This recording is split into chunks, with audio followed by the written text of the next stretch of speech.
Un placer saludar a los muchachos, espero que se encuentren muy bien. Como siempre, pues en este caso, intentando que la clase sea lo más amena posible. Me confirma por favor si se logra ver mi pantalla, ¿ya? Lo primero que necesito que me confirmes. Confirma por favor si se logra ver mi pantalla. Si se ve, lo máximo, chicos, ¿eh? Muchísimas gracias. Bien, muchachos, a ver. El día de hoy lo que vamos a realizar es, en este caso, la... Gracias, gracias. El tema referido a la edad antigua. Nuestra semana número 3, chicos, miren qué rápido está pasando los días. La próxima semana, pues en este caso haremos ya cumpliremos el mes. Recuerda de que la próxima semana vas a tener descanso el día jueves y viernes santo. El día sábado ya lo vas a tener con normalidad, así que el próximo día sábado lo vamos a ver. Además, también recuerda de que nuestra siguiente práctica es el domingo 17. La segunda práctica calificada es el domingo 17 y nosotros, pues chicos, tenemos que dar un examen positivo. Bueno, que nos vaya bien. Nos va a venir historia, así que las 5 preguntas que vengan de historia tienen que ser notas para ti fijas, ¿bien? No pierdas puntos en historia porque considero que historia puede ser para nosotros muy sencillo, ¿bien? Así que chicos, vamos a entrar a nuestro tema el día de hoy. Hablaremos sobre la Edad Antigua. Pregunta sencilla para ti. ¿Desde cuándo inicia la Edad Antigua? ¿Cuál es el momento de inicio de la Edad Antigua?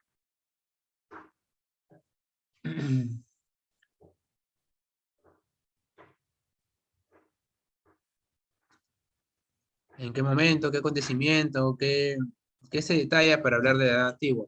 Muy bien, excelente. La invención de la escritura, ¿cierto? La invención de la escritura, excelente, chicos. Bien. A ver, hay que tener muy en cuenta eso, profe. ¿Por qué la Edad Antigua empieza con la escritura? Porque antes de la escritura, muchachos, todo lo que se encontraba, todo lo que se refiere a la prehistoria, son interpretaciones de las personas. Por ejemplo, si yo encuentro una cueva, ¿bien? Una cueva con pinturas rupestres, o con heces de personas, o con huesos de una persona, una mandíbula tal vez, o un esqueleto, ¿no? Entonces, si yo encuentro una cueva y con todo eso que estoy mencionando, yo puedo referirte que posiblemente el ser humano vivió ahí. Bien, te hago esa referencia. Pero es una interpretación a partir de lo que yo encuentro. Diferente es cuando hay escritura. Pero cuando hay escritura, ya no puedes tú interpretar en realidad. Tú simplemente tienes que hacer caso a lo que vas a encontrar escrito.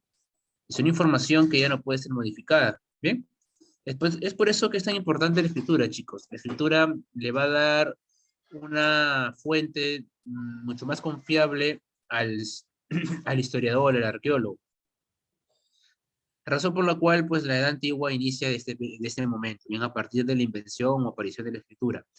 Ahora, ¿hasta cuándo? ¿Hasta cuándo dura la Edad Antigua, chicos?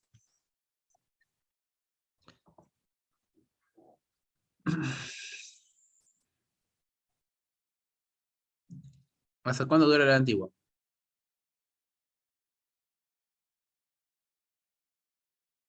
Ujú. Hasta la caída de Roma, muy bien. ¿Qué es Roma? ¿Roma de Oriente o Roma de Occidente? ¿Cuál es la Roma que cae? Roma de Occidente, muy bien, excelente. Cuando Roma de Occidente cae con las invasiones bárbaras, acaba la Edad Antigua e inicia la Edad Media. Pero ¿qué pasó con Roma de Oriente? Roma de Oriente continúa, porque recuerda que Roma de Oriente se va a llamar el Imperio Bizantino durante la Edad Media, chicos. Así que bueno, ya tenemos el concepto previo, ya sabemos de qué momento inicia la Edad Antigua. Y hoy día vamos a hablar, muchachos, de dos civilizaciones de la Edad Antigua. Vamos a hablar de Mesopotamia y de Egipto. ¿Bien? Ujú. Sí, querido amigo Patricio, Patrick, perdón, continúa durante 1000 años más, el Imperio Romano de Oriente. Bien, chicos, a ver, la Edad Antigua, tenemos aquí a dos civilizaciones importantes, Mesopotamia y Egipto. Pero antes de empezar a desarrollar Mesopotamia y Egipto, yo necesito que tú entiendas algo muy sencillo, que muchas veces las personas pasan por alto.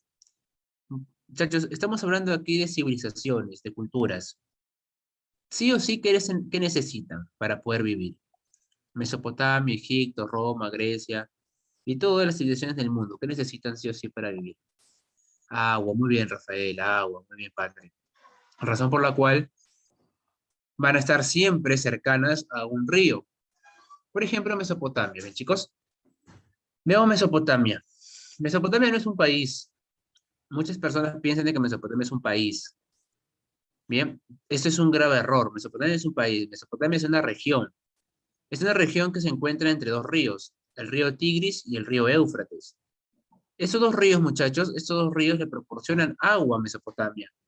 Y eso es algo muy importante, porque el agua va a ser para el consumo humano, para la agricultura, para la ganadería, para todas las actividades referentes al desarrollo de las personas, tienen que ver con el agua.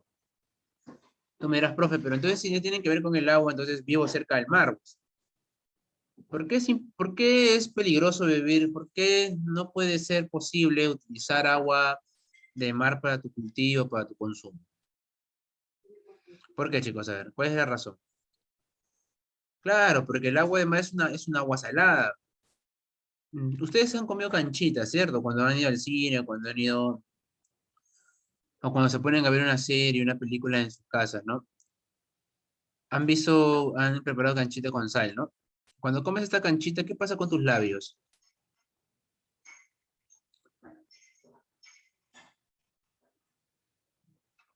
A ver, ¿qué pasa con tus labios? ¿Te arden? Cuidado, cuidado, guau. Esta es una mordida, seguro que te han, en el cine te han dado una mordida, no, no. Claro, no te, se resecan, claro, se secan, ¿no? ¿Y por qué se secan? Por la sal, ¿cierto? O sea, el consumo excesivo de sal te deshidrata. Necesitas agua, ¿cierto? Y es que la sal, chico, deshidrata, porque consume agua. Y ante esto, lo mismo pasa aquí. Si tú utilizas el agua de mar para poder hidratar a tus cultivos, al final y al cabo tus cultivos van a morir porque la sal lo va a resecar y va a morir. Entonces es por eso que es necesario el río. Y aquí tenemos, chicos, dos ríos. Mesopotamia está aquí ante dos ríos, el río Éufrates y el río Tigris. Bien, el río Éufrates y el río Tigris le van a proporcionar justamente el recurso hídrico a Mesopotamia, la razón por la cual Mesopotamia se va a poder desarrollar. Ojo, Mesopotamia no es una cultura, Mesopotamia no es una civilización, perdón, no es un estado. Mesopotamia es una región, una cultura, ¿bien? Y es por eso que dentro de Mesopotamia, de toda la región que se conoce como Mesopotamia, hay diferentes civilizaciones, hay diferentes pueblos, como por ejemplo los sumerios, los acadios, los asirios, los babilónicos. El gran problema de las personas es creer que Mesopotamia es un país, es un estado. No, Mesopotamia es una civilización, una cultura. Y dentro de Mesopotamia se desarrollan diferentes ciudades. Estas ciudades se van a pelear por el poder, por ver quién controla, se van a disputar quién controla la región. Y ahí van a aparecer Babilonia, Acadios, Asirios, etc. ¿Bien? Hasta aquí, chicos. ¿Está claro?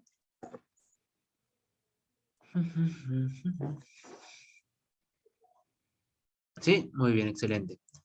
Bien, chicos, hoy en la actualidad, el país que se encuentra en la región llamada Mesopotamia es Irak, ¿bien?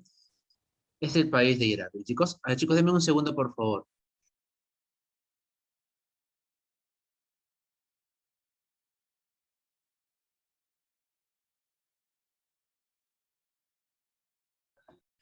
Bien, chicos, excelente. Entonces continuamos, ¿bien? Ahora, nosotros tenemos que darnos cuenta de que como cualquier cultura en el mundo, las culturas siempre inician de manera pequeña.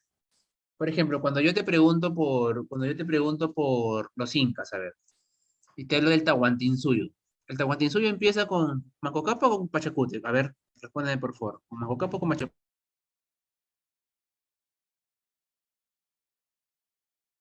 Con Pachacútec.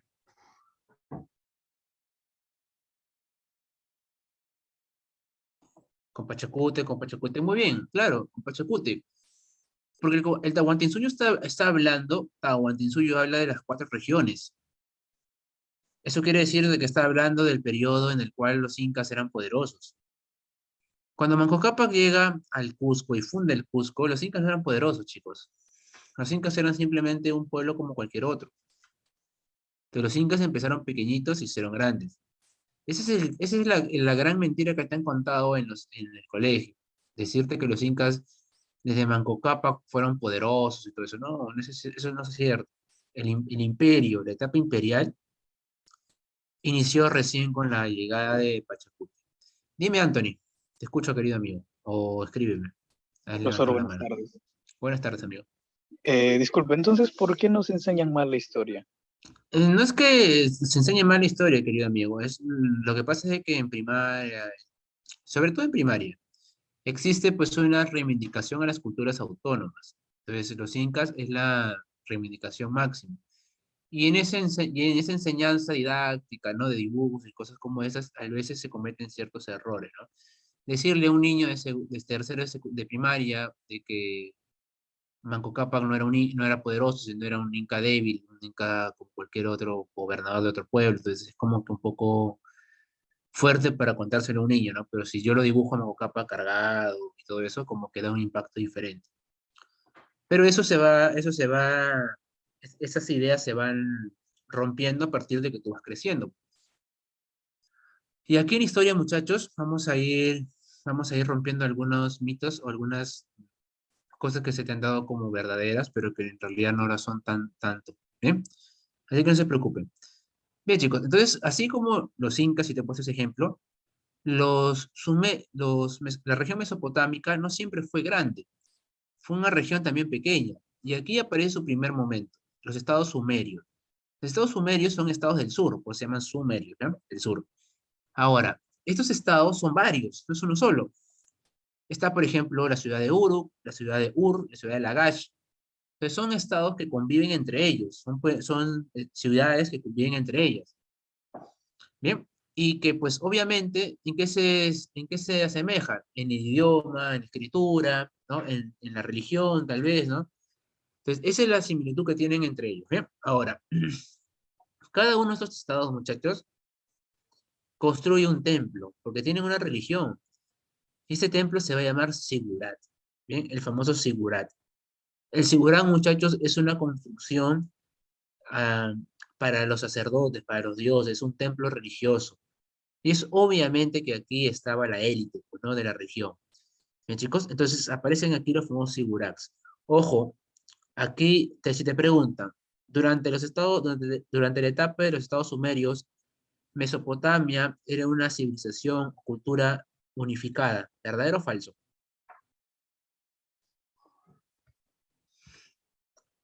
Falso, muy bien. Todavía no es una civilización unificada, ¿cierto? Muy bien. Entonces, es recién cuando uno de estos pueblos empieza a destacar más que los demás. Cuando uno de los pueblos destaca más que los demás, empieza a someter a los demás. Y ese pueblo va a ser la ciudad de Akkad. La ciudad de Akkad, muchachos, va a empezar a desarrollarse más, va a empezar a destacar, va a empezar a tener una organización diferente y más compleja que los otros. Razón por la cual Akkad poco a poco va a ir sometiendo a los otros pueblos. Y aquí aparece su gran rey, el rey Sargón. Sargón primero, poco a poco va conquistando otros territorios, poco a poco va sometiendo otras ciudades. Y esto hace, muchachos, que Mesopotamia por primera vez esté unificada. La unificación de Mesopotamia llega recién con Sargón. Y Sargón, como ha conquistado pueblos, y ahora estos pueblos dependen de Sargón, ahora se habla de imperio, ¿no? El imperio acadio, de la ciudad de Akkad, ¿bien? Porque obviamente ya no hay autonomía, pues, ¿no? En los estados sumerios, cada estado veía que cultivaba, veía sus impuestos, veía todo. Cada estado era libre.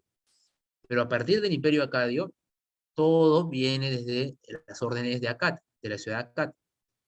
Entonces ya no se puede hablar de autonomía, se habla obviamente de dependencia. Y esta es una idea que se visualiza en el imperio.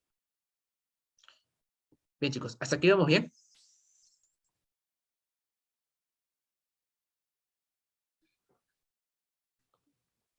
¿Sí? ¿Todo bien? Vamos. Gracias, Jennifer. Solamente Jennifer entendió. Profesor, ¿Me escuchan, chicos? ¿Todo claro hasta acá? profesor, Sí, dime, amigo. buenas tardes, disculpe, una consulta, o sea, la región es Mesopotamia, ¿no? Pero cada uno lucha propiamente por ellos nada más, ¿no? Sí, Mesopotamia es una región, bien, es la región, es más, Mesopotamia significa en el idioma en el idioma antiguo significaba región entre dos ríos. Entonces, en esta región van a haber disputas de ciudades. Entonces, las ciudades van a querer, o las regiones, o los pueblos van a querer tener el control de toda esta región. Y ante eso va a aparecer, por ejemplo, ahorita estamos viendo acá. Ahorita voy a hablar de Babilonia. Luego te voy a hablar de los asirios, de la ciudad de Asur. Entonces, poco a poco van a comenzar a disputarse el territorio y van a haber periodos en los cuales gobierne tal vez una ciudad, luego otra. Bien, eso principalmente, Gonzalo. Bien, Gracias, muchachos. profesor. No, no te preocupes, amigo. Ahora se viene Semana Santa. ¿Ustedes han leído sobre la historia de Moisés? ¿Han escuchado sobre la historia de Moisés? Es más, hay películas de Moisés, ¿no? Sí, dicen, profe, claro, ¿no? Y se habla bastante que Moisés fue encontrado en un río, ¿no? Por ejemplo, ¿te acuerdas? Fue encontrado en un río por los faraones, lo llevaron, ¿no? Pero como era el hijo ilegítimo, ¿no? No, porque luego nace el primogénito del faraón, ya luego lo trata mal, ¿no? Claro, ¿no? Entonces, esa historia, por ejemplo, esa historia, se habla acerca de Sargón. Esa es también la vida de Sargón. Por eso muchos relatos de la Biblia están referenciados con Mesopotamia, chicos. Eso es algo que tienes que saber. Muchos pasajes bíblicos van a tener como origen Mesopotamia. Por ejemplo, se habla de la Torre de Babel, por ejemplo, ¿no? Creo que también menciona la Biblia el río Éufrates. Entonces, muchos de estos relatos van a tener como contexto la zona, la región de Mesopotamia. ¿Bien? Bien, chicos, luego de eso aparece el Imperio Babilónico. Chicos, el Imperio Babilónico es un imperio importante. Profe, ¿por qué es tan importante el Imperio Babilónico? Porque el Imperio Babilónico, muchachos, le va a otorgar a Mesopotamia otra identidad. ¿A partir de qué? A partir de un orden. El Imperio Babilónico significa, muchachos, creo que está fácil decirte que es la ciudad de Babilonia, ¿no? Pero el Imperio Babilónico le va a dar un orden. ¿Y tú cómo pones orden?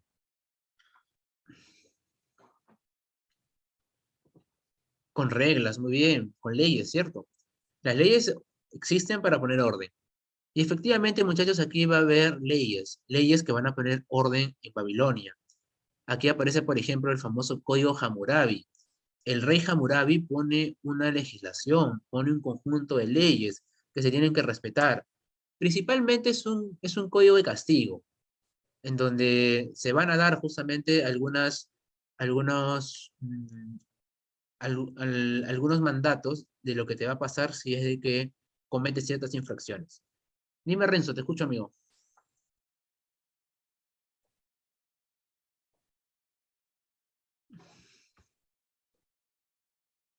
Renzo. Ah, ya. Mm, Se fue, creo. A ver. Mm, Bueno, eso es referencial, amigo, ¿ah? Esto es referencial de las matemáticas, porque para cualquier construcción necesitan matemáticas. Por ejemplo, cuando tú comienzas las primeras viviendas, las primeras arquitectura monumental, se necesitan matemáticas también, ¿no? Entonces, esto del uso de las matemáticas se puede evidenciar, claro, porque si tú vas a construir un zigurat, que es un templo, sin lugar a dudas, pues hay presencia de matemática, pues no geometría, por ejemplo, ¿no? Cuando hablas de una pirámide en Egipto, también se ve uso de matemática, ¿no? Pero en un templo anterior, por ejemplo, a Mesopotamia, también hay presencia de matemáticas, ¿no? Entonces, esa las matemáticas como sí no van a aparecer netamente, pero sí van a aparecer en construcciones, ¿eh?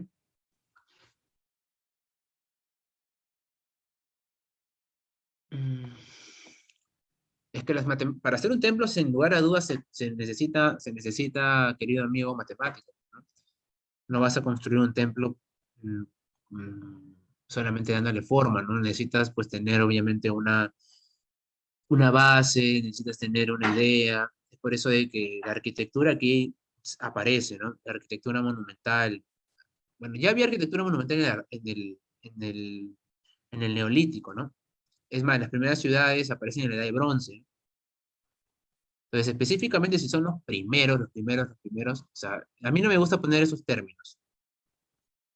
¿Mm? Por ejemplo, a Chavín se le dice que Chavín es la cultura madre. Bueno, antes de Chavín habían otras civilizaciones. Entonces, que Chavín sea la síntesis de todo eso es una cosa, pero que sea la primera es otra cosa. Bien, esto principalmente, querido amigo, pero recuerda que para todas las construcciones de templos, de arquitectura monumental, se necesita, sin lugar a dudas, conocimiento en matemática. Bien, bien, chicos. El código Hammurabi, muchachos, va a poner orden. Ahora, de seguro ustedes han escuchado el código Hammurabi, le llaman también la ley del talión, ojo por ojo, diente por diente. Ahora, muchachos, mm, profe, ¿qué significa eso? Significa que, por ejemplo, si yo soy un arquitecto y yo construyo una casa y esa casa se derrumba y en el derrumbe asesina al hijo del dueño de la casa, yo tengo que pagar también con mi hijo. Bien, a mí van a sacrificar a mi hijo como manera de castigo. Profe, ¿y eso siempre ocurría? No siempre. Siempre y cuando, solamente ocurría, muchachos, siempre y cuando sean las personas del mismo estatus social. Profe, no entiendo. Si tú eras, por ejemplo, un sacerdote y tú cometías un error contra un campesino, no podían aplicarte el código Hammurabi, porque tú eres de un estatus social diferente. Bien, entonces, recuerda que el código Hammurabi, bien, sin, significaba, en este caso, significaba un castigo acorde a lo que tú habías hecho, pero siempre y cuando estés en el mismo estatus. A ver, la palabra discriminación no sé si sea la correcta, ¿eh? Diferenciación capaz, pero discriminar no creo que sea así, ¿eh? Porque discriminar suena algo despectivo, ¿no? Algo de que, oye, tú te sientes inferior a mí, ¿no? Te discrimino porque yo te considero inferior. No me parece que sea tanto discriminación. Discriminación es un término un poco más actual. Lo que sea es diferenciación, sin lugar a dudas. El ser humano se diferencia desde que evoluciona. Los sapiens se diferenciaron de los homo neanderthal.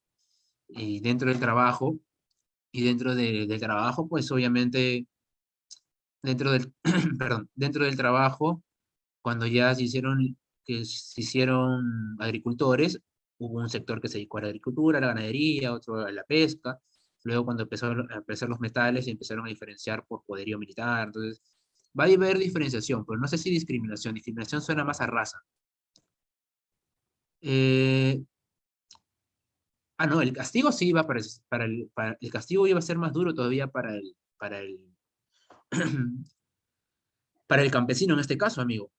Si el campesino cometía el error contra el sacerdote, sí se le castigaba, pues. Muchas veces iban a ser sacrificados.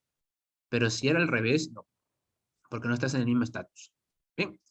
Ahora, chicos, el código Hammurabi va a servir para poner orden. Sin lugar a dudas, mm, sin lugar a dudas, sin lugar a dudas, muchachos, el templo, los templos de Babilonia, pues van a tener un orden a partir del código, se va a tener una organización política adecuada, ¿bien?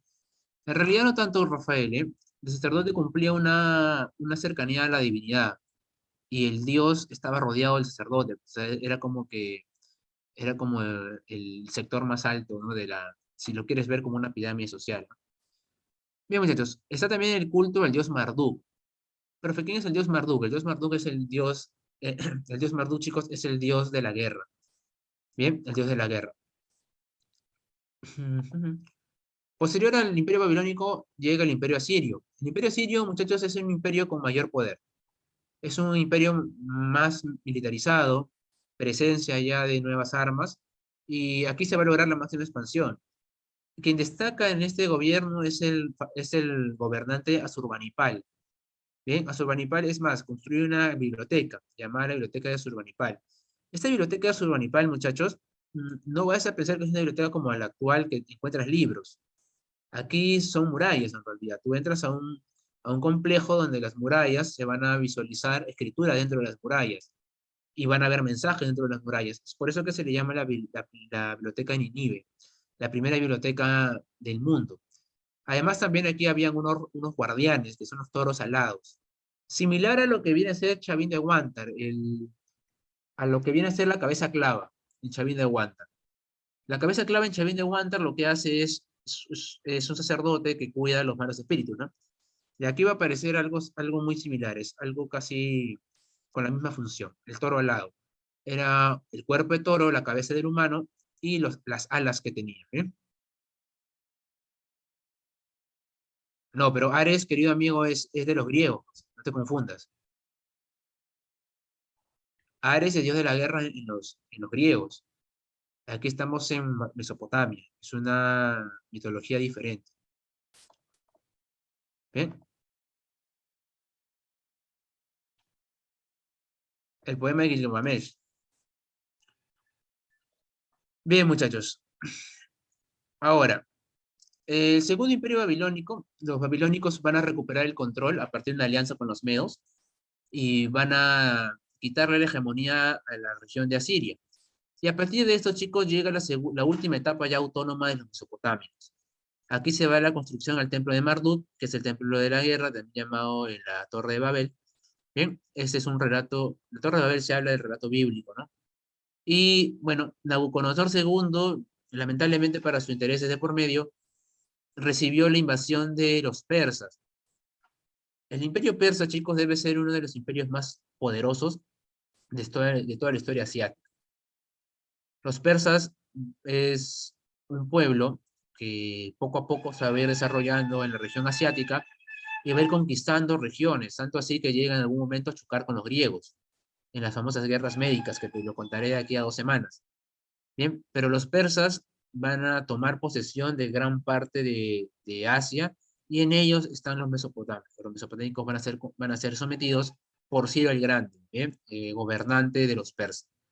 Ahora, una de las cosas que de seguro tú debes saber, pero que no he mencionado, son los famosos jardines colgantes.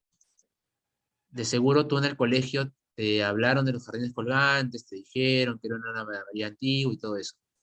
Profe, ¿por qué no me habló de los jardines colgantes? ¿Alguien sabe la razón del por qué no te ha hablado de los jardines colgantes? ¿Alguien tiene una idea de por qué no te ha hablado de los jardines colgantes? Me olvidé, no lo sé, o no había leído esa parte. Excelente, muy bien, amigo Patrick. Los jardines colgantes, los jardines colgantes, chicos, ya no se mencionan con esa razón. No se sabe dónde están. Por ejemplo, si yo te hablo el día de hoy de Machu Picchu, tú me dices, profe, Machu Picchu, Cusco. Voy a Cusco, tomo mi tren en Ollantaytambo, llego a Aguascalientes y en Aguascalientes visito Cusco. Yo sé dónde está. Pero si yo te pregunto, ¿vamos a visitar los jardines colgantes? No están. Uno no sabe dónde están los jardines colgantes. Porque los jardines colgantes, más que todo, es un relato. Pero con exactitud, decir, aquí queda, aquí están, no se puede. Porque no están. Es solamente un relato. Razón por la cual se pone en evidencia muchas veces de que los jardines colgantes tal vez no existieron. Solamente fueron suposiciones o creencias de los gobernantes, ¿no? Del imperio neobabilónico. Mis chicos, es la razón por el por qué el día de hoy no te he mencionado acerca de los jardines colgantes, ¿eh? Aportes culturales, muchachos, está el calendario lunar. Bien, un calendario creo que está claro que es bajo la presencia de la luna. Este calendario lunar habla bastante acerca de por ejemplo, de la noche, habla bastante de ello. Es la razón del por qué el día de hoy tenemos, por ejemplo, los días de la semana también. Habla también de lo que vendría a ser el horóscopo, los puntos zodiacales, creo que se llama, ¿no? No sé mucho sobre eso. Bien, entonces, ese es un aporte también de los mesopotámicos. Ahora, la numeración sexagesimal, esto lo viste en trigonometría. La numeración sexagesimal, de seguro lo has visto en trigonometría cuando has realizado los cambios de ángulo, ¿no? Centesimales, ¿no? Decimales y sexagesimales, ¿no? ¿Has visto esos cambios radianes también? ¿Has hecho ya eso en trigonometría? Sí, ¿no? Bien, bien, chicos. A ver, si hay una numeración sexagesimal, ¿en dónde la puedo ver reflejada? ¿Dónde puedo ver reflejada la numeración sexagesimal? Hasta el 60. ¿Dónde puedo ver esa numeración sexagesimal, chicos? En el tiempo, ¿no? Claro, en el control del tiempo, en los minutos, en los segundos, ¿no? Excelente, chicos, muy bien, claro que sí.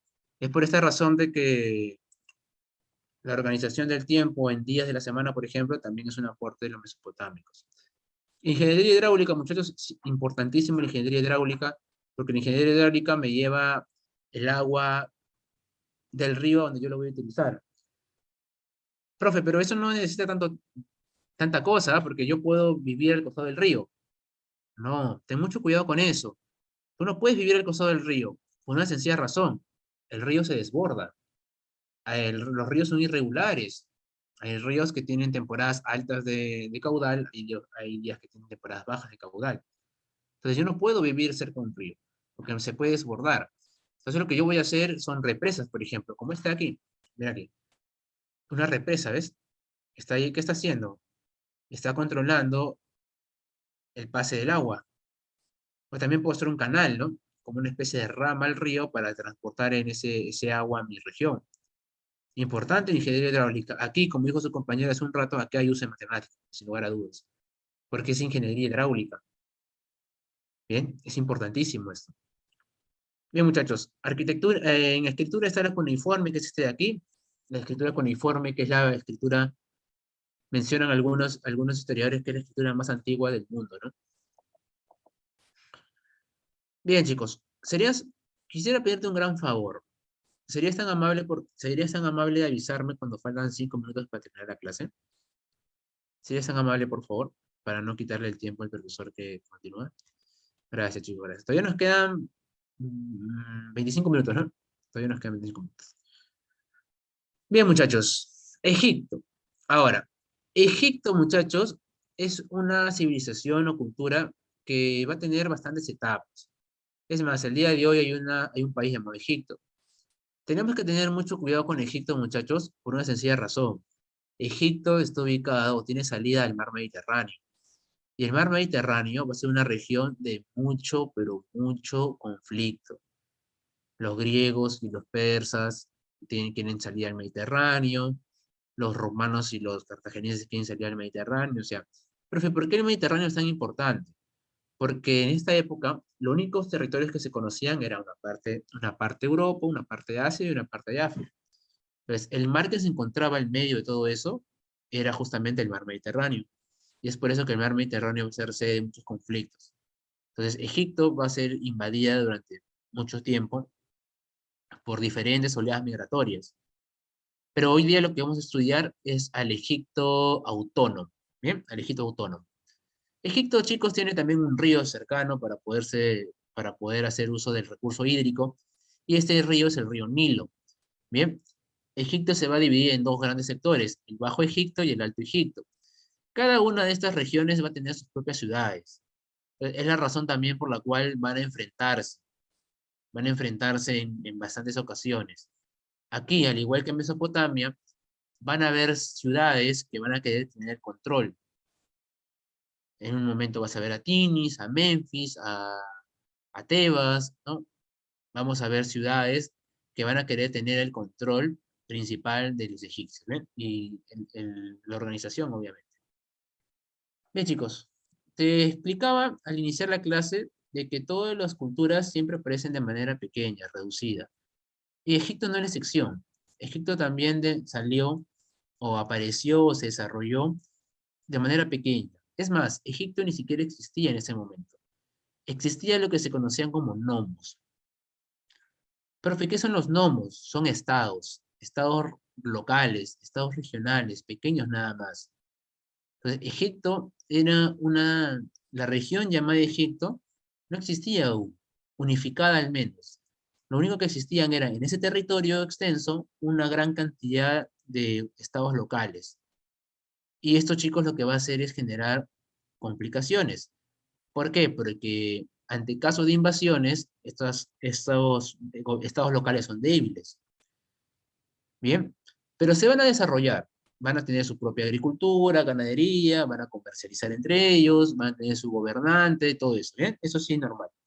Hasta que llega Narmer. Narmer muchachos, lo que va a hacer es unificar el Alto y el Bajo Egipto, bajo el control de su ciudad. Su ciudad es Tinis.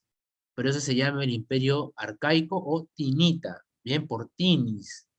Bien, hay una cantante argentina que se llama Tinis. Recuérdala a ella para que te, para que no se te olvide al faraón Narmer, ¿bien? De la ciudad de Tinis, ¿bien? Y el Imperio Tinita, muchachos, unifica por primera vez Egipto. O sea, los estados locales que estaban dispersos por toda la región, ahora están agrupados bajo el control de una ciudad, que es la ciudad de Tinis. Por eso a Narmer se le conoce como el primer faraón. Es el unificador del Alto y Bajo Egipto. Y con esto, muchachos, ya podemos hablar de una cultura egipcia propiamente dicha. ¿Bien? Luego de eso, muchachos, aparece el Imperio Menfita. Si Tinita se llamaba porque estaba la ciudad de Tinis, ¿por qué se llama Menfita?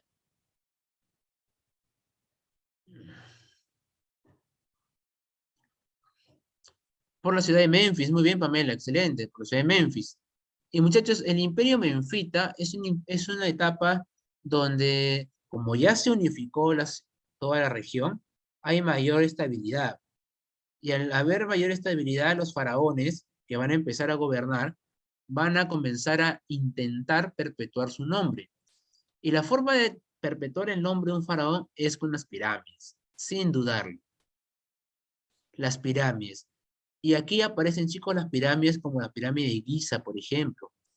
La pirámide de Giza, la pirámide de Giza, muchachos, o Giza, son las pirámides de los faraones Kefren, Keof, por ejemplo, ¿no?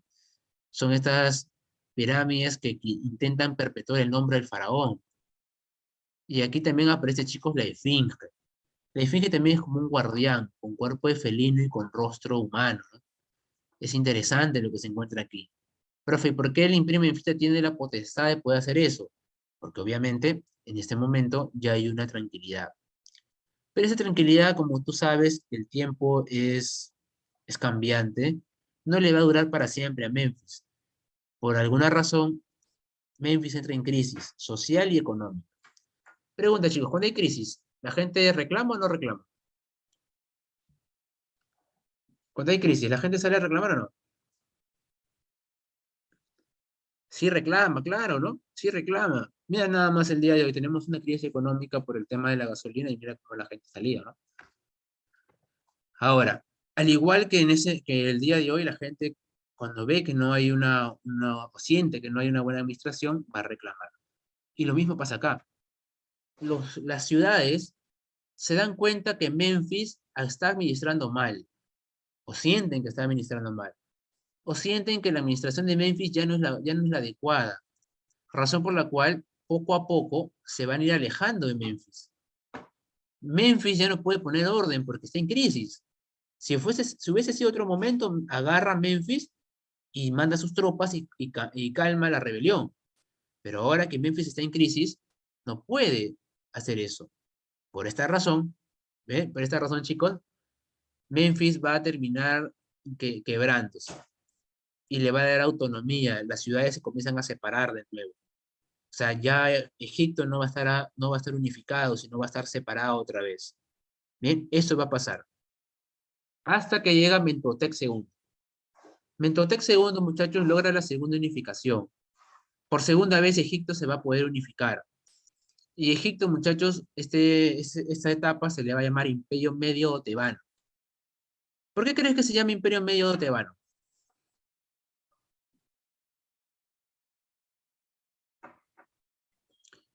¿Por qué crees que se llama Tebano? ¿Alguien sabe?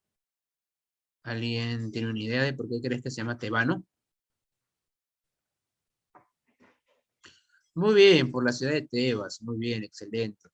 Bien, chicos. Y aquí comienza de nuevo la unificación. Por segunda vez los nomos se van a unificar, la ciudad se va a unificar bajo el control de la ciudad de Tebas, ¿bien? Acá también se estableció el culto al dios Amon-Ra, ¿bien? Al dios Amon-Ra. Dios importante, porque es un dios ligado al sol, y el sol va a ser una deidad importante. Mm. Se habla aproximadamente de un siglo, amigo. Se habla aproximadamente de un siglo de intermedios. A estos periodos donde no va a haber un control exacto de Egipto se le van a llamar intermedios, ¿ya? Intermedios. Yo te recomiendo de que no te memorices fechas. Te recomiendo, ese es un consejo que te lo doy de amigo. No te memorices fechas. No seas tan exacto de que, ah, ya, este empezó 2000 años antes de Cristo, terminó 500 años antes de Cristo. Porque la historia no funciona así. ¿Ya, chicos? Por eso no te hemos puesto ninguna, con todos los profesores de historia, no te hemos puesto ninguna fecha, para que no te memorices la fecha. Es un grave error que cometes y al final cuando la pregunta no es directa, no es de fecha, sino es para analizar, te cuesta mucho. ¿Bien? Te doy ese consejo de amigo. Bien, chicos. Entonces, después de esto, ¿qué va a pasar? Tebas va a también ser invadido. Va a ingresar un pueblo llamado los Ixos. Y con esto, pues, va a haber otro intermedio, un periodo de nuevo donde los egipcios no van a poder tener el control total de su región. Hasta que la ciudad de Tebas recupera el poder. Bien, recupera el poder y logra expulsar a los Ixos. Chicos, a estos pueblos euroasiáticos, ¿no? Indoeuropeos, de la India con Europa, ¿no? A ver, y aquí aparecen, muchachos, estos faraones importantes. Tutmosis III, que es el que logra la máxima expansión territorial. El mejor momento egipcio, la mejor etapa egipcia de manera territorial, de control, de influencia sobre otros pueblos, se da con Tutmosis III. Tutmosis III, chicos, es importantísimo. Bien, es su mejor etapa. Luego de eso, como ya Egipto está teniendo un buen apogeo y está aumentando sus territorios y todo eso, van a comenzar a llegar los conflictos, que nunca faltan, porque chicos, los conflictos políticos nunca van a faltar. Y aquí va a llegar el gobierno de Amenofis IV. Amenofis IV se da cuenta de que los sacerdotes tienen mucho poder. Y aquí hay una disputa entre el faraón y el sacerdote. El faraón necesita tener mucho más poder que el sacerdote. Entonces, van a ver la forma como quitarle el poder al sacerdote. A ver, ojo con algo. El Egipto era politeísta, o sea, tenía muchos dioses. Por ende, también había una gran cantidad de sacerdotes. El tema es, ¿cómo le quito el poder al sacerdote? Y la única forma de quitarle el poder al sacerdote es que la gente deje de creer en ellos, deje de creer en sus dioses. Y lo que va a impulsar a Amenofis IV, chicos, es una reforma. Es una reforma. Y lo que va a hacer, muchachos, aquí, Amenofis IV es prohibir el politeísmo. Y por un periodo de tiempo breve, va a obligar a la gente a solamente adorar a un solo Dios. Por eso se le llama monoteísmo, con el dios Atón. Bien, el dios Atón. Por eso a Amenofis IV también se le llamaba Akenatón. Se va a poner en el chat el nombre, ¿ya? Se le llamaba también Akenatón. Akenatón, ¿bien, chicos? Entonces, esto genera un problema, sin lugar a dudas. ¿Por qué? Porque los sacerdotes no van a estar contentos. Los sacerdotes van a estar enojados. Para los sacerdotes es una amenaza directa, ¿no? Le está quitando poder, le está quitando influencia. Ellos tenían el control, tenían influencia de la gente. Y ahora que se prohíbe el culto a varios dioses, ellos también van perdiendo. Entonces, Egipto va a pasar por una crisis, una etapa complicada durante el gobierno de Amenofis IV, ¿bien? Luego aparece Tutankamón. Tutankamón se da cuenta de que pues este conflicto con los sacerdotes no tiene sentido o no es tan importante, razón por la cual Tutankamón lo que hace es devolverle el politeísmo a Egipto. Va a romper bueno, va a cancelar la reforma dada con Amenofis IV y Egipto va a volver al politeísmo. Bien, chicos, la UNI preguntó hace un tiempo en su examen de admisión una pregunta que decía, ¿hay el valor de verdad? ¿Verdadero y falso?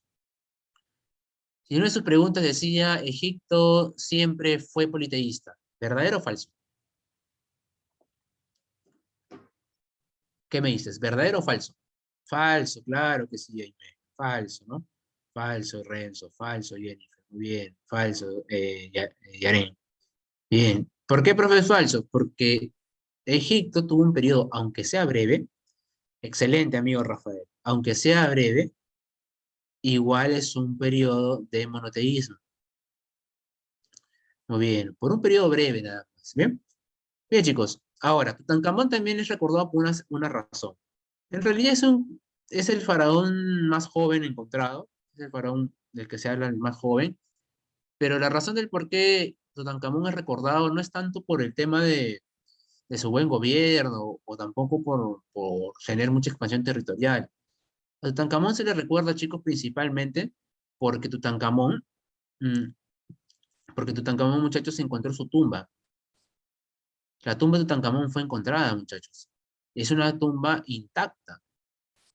Es una tumba que le va a proporcionar al arqueólogo, a los investigadores, a los sociólogos, cómo se enterraba el faraón, qué ofrendas se le hacía, cómo fue la momificación. O sea, toda esa información se encuentra con Tutankamón.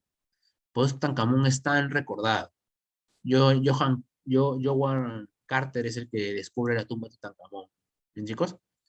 Y por último aparece Ramsés II, muchachos, es aquel faraón que firma el Tratado de Paz de Cádiz con los hititas. ¿Qué pasó? Los hititas, y eso creo que ya lo hemos hablado la primera semana, los hititas son aquel pueblo que trae o que introduce el hierro en el mundo, ¿no? Entonces, obviamente, la presencia poderosa de los hititas generaba pues una complicación para Egipto. Y Ramsés II lo que va a hacer es firmar el Tratado de Paz.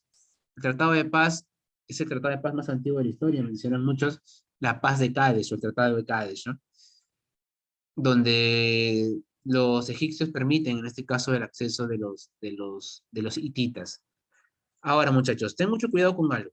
Los, los egipcios van a tener todavía etapas posteriores a Ramsés II.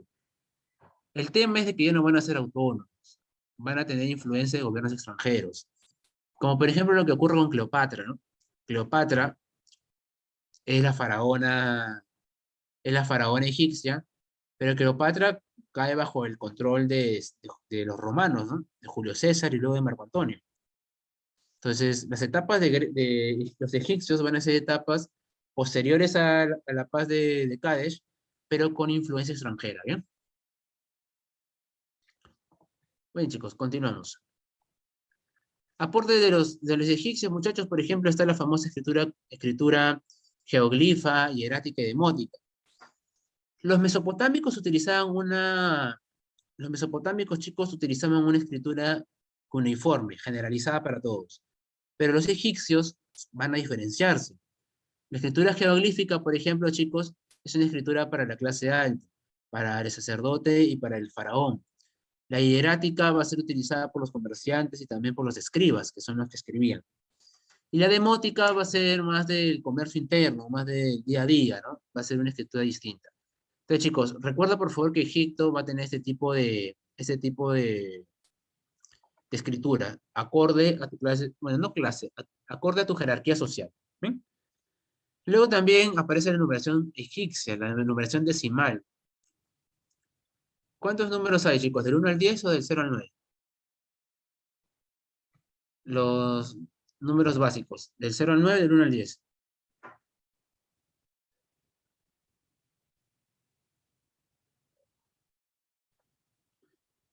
Chicos,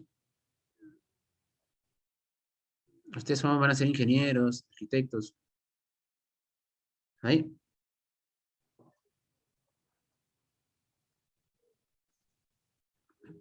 ¿Ahí, chicos? Del 0 al 9, del 1 al 10, ¿cómo cuentas? Del 0 al 9, claro, ¿no? Porque cuando tú digas el 10, ya está el 1 y 0, o sea, los números se van repitiendo, ¿no? Bien, los números que se utilizan siempre son del 0 al 9, entonces, esa es la numeración decimal, chicos. La numeración decimal, ¿no? Entonces, de esta manera se van agrupando de 10 en 10, ¿no? Mientras que se agrupa de 9, si el siguiente, 1, 0, ¿no? Entonces, la numeración decimal es una numeración vigente hasta la actualidad. Es más, nuestro sistema de medición está bajo la numeración decimal, ¿no? Entonces, un gran aporte de los egipcios. Chicos, también está el calendario solar. Importante el calendario solar, muchachos. Habla de estaciones, por ejemplo. Bien, aquí va a haber una adoración importante al dios Sol. El escriba sentado, que es una escultura en realidad con la presencia con la presencia de un escriba. Profe, ¿qué función cumplía el escriba? Fácil, pues chicos. El escriba lo que hacía era escribir nada más. No tenía una función más importante. El escriba se encargaba de todo. El escriba lo que hacía era escribir en realidad, y escribía lo que sucedía del día a día. La información de la forma de vida de los egipcios, de lo que podemos ver en las tumbas y todo ello, lo hacía el escriba. Bien, ahora, muchachos, claro, es el que tomaba apuntes, ¿no? Por así decirlo. Bien, chicos, los dioses egipcios sí eran un montón politeístas en realidad. La religión, te recomiendo por favor que cuando termines tus clases, muchísimas gracias Rafael, que cuando termines tu clase, no sé, ¿qué curso tienes después de historia, chicos? Geometría, química, álgebra, aritmética, trigonometría, bien. Cuando terminemos nuestro curso, me imagino que terminas a las 8 de la noche, 8:30 por ahí. Te recomiendo que mientras que cenas puedas ver un video sobre los egipcios, sobre la mitología egipcia, para que un poco puedas relacionar los dioses a lo que representaban en esa época, ¿no? Está, por ejemplo, el dios Amón, Anubis, Basek, ¿no? Está también Isis, Horus, está también en este caso Osiris, por ejemplo, ¿no? Osiris, ¿no? Que eran los dioses importantes de los egipcios, ¿no? El dios de los dioses que se hablaban acerca de esta mitología egipcia muy rica. Para mí, desde mi punto de vista, las mitologías más ricas siempre han sido la mitología griega, egipcia y nórdica, con una importante cantidad de dioses. Entonces te recomiendo que puedas darte una vuelta por YouTube y puedas encontrar un video. Es más, en el Moodle hay un video también de Egipto.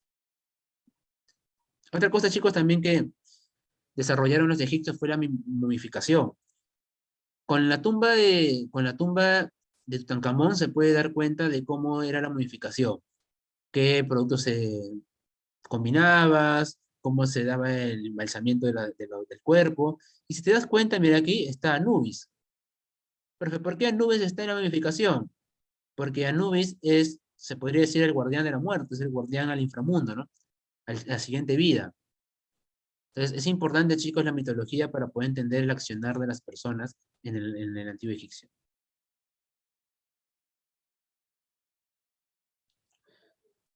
¿Y por qué se murieron todos? Lo que pasa, querido amigo, es de que las tumbas egipcias, sin lugar a dudas, tenían productos naturales, ¿no? Que por ahí se volvieron tóxicos. Bien. Bien, chicos, y para terminar, aquí está el tipo de arquitectura, están las mastabas, las pirámides y los hipogeos. Estos son entierros, muchachos, acorde al momento de Egipto. Las mastabas eran cámaras semisubterráneas, bien, ingresabas y tenías como un camino semisubterráneo para ver el entierro, para estar la cámara funeraria. Las pirámides, pues, que eran la forma monumental del entierro hacia un faraón principalmente, ¿no? En las pirámides es para remarcar la grandeza del faraón. Y el hipogeo, que era como una especie de mausoleo, ¿no? Es un mausoleo donde se encuentra ahí también por cámaras, está el hallazgo de las tumbas, ¿no? Entonces, muchachos, estas son las formas de las tumbas, gran aporte también de la arquitectura. Pues su compañero mencionaba la presencia ya de esta época en las matemáticas, sin lugar a dudas. No podemos hablar de arquitectura, de la arquitectura monumental que tuvieron los egipcios o los mesopotámicos, en los zigurats, en las pirámides, si no hablamos anteriormente de las matemáticas, ¿no? Es interesante hablar de ello. Bien, chicos, aquí vamos a parar nuestra sesión del día de hoy. ¿Hay alguna duda, pregunta, consulta, aprovechando este minuto que nos queda, minuto y medio aproximadamente? Un minuto ya. ¿Habrá alguna duda, chicos? ¿Preguntas hasta aquí? ¿Todo claro? ¿Todo bien hasta acá? Todo claro. Bien, bien, bien, Profesor, chicos. Sí, dime, querido amigo. disculpe, los hipogeos y las mastabas, ¿podría repetirlo para qué? ¿Cuál era su uso, perdón? Son cámaras funerarias también, amigo, los hipogeos y las mastabas. Va a diferenciarse principalmente en la época y también en la forma. Los hipogeos eran como cámaras subterráneas, y en este caso, perdón, las mastabas eran como cámaras semisubterráneas, y los hipogeos eran como una especie de mausoleo, bien, que se encontraban cercanos a los cerros o a las montañas, bien. Bien, chicos, aquí nos voy a parar la Gracias, grabación. profesor. No te preocupes, amigo, estamos para apoyarnos. Aquí voy a parar la grabación. Y chicos, ha sido un placer estar contigo.